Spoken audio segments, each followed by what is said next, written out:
શ્રી કૃષ્ણ, કેમ છો બધા? હું નિયતિ વ્યાસ આજના વિડીયોમાં બધાનું સ્વાગત કરું છું। આપણને બધાને પુલાવની રેસીપી બહુ જ ભાવે છે, પણ એમાં બહુ જ ટાઈમ જાય છે। તો આજે હું ફટાફટ બની જતો એવો કુકરમાં પુલાવની રેસીપી તમારી સમક્ષ રજૂ કરું છું।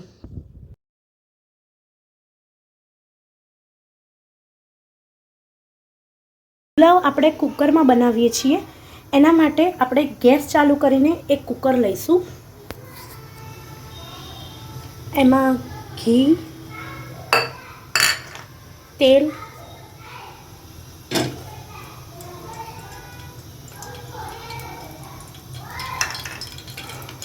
જીરું અને રાઈ,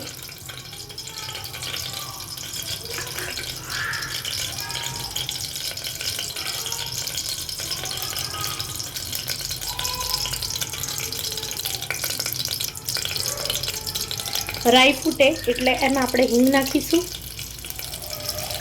ખડા મસાલા નાખીશું,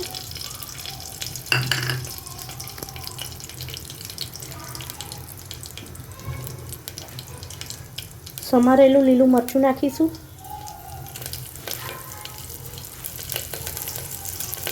ડુંગળી નાખીશું,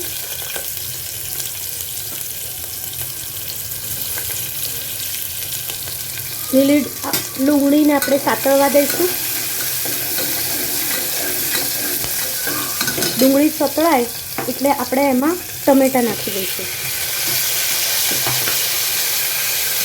ટમેટાં સતળાઈ ગયા છે, હવે એમાં આપણે મિક્સ વેજીટેબલ નાખી દઈશું।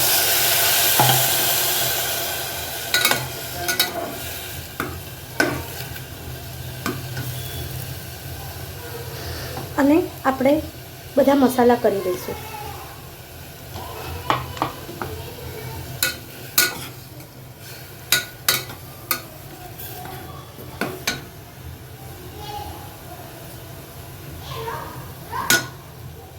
હવે બધા વેજીટેબલ ચડી ગયા છે, એમાં આપણે ચોખા નાખી દઈશું।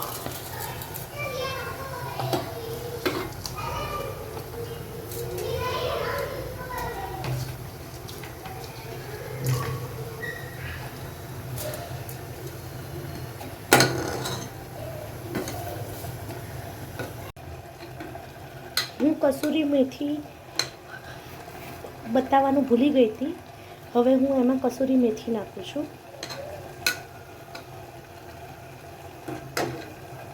અને મેં વેજીટેબલ કટ કર્યા હતા એમાં થોડું પાણી હતું અને ચોખામાં પણ સહેજ પાણી રહી ગયું હતું, એટલે આપણે અત્યારે 1 કપ જેટલું પાણી નાખીશું।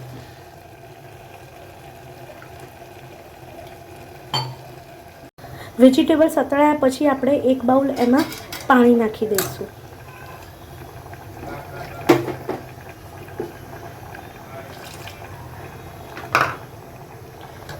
અને એને હલાવીને ઢાંકણ ઢાંકી દઈશું। આપણે કુકરની 1 સીટી થવા દઈશું, પછી તેને ઓપન કરીશું। આપણો પુલાવ તૈયાર છે। આપણે પુલાવને ડુંગળી ટમેટાનું સલાડ અને દહીં સાથે સર્વ કરીશું। મિત્રો, તમને મારી આ પુલાવની રેસીપી કેવી લાગી એ મને કોમેન્ટમાં જણાવજો। સાથે સાથે મારા આ વિડીયોને લાઈક અને શેર કરજો અને મારી ચેનલને સબસ્ક્રાઈબ કરજો। Thank you.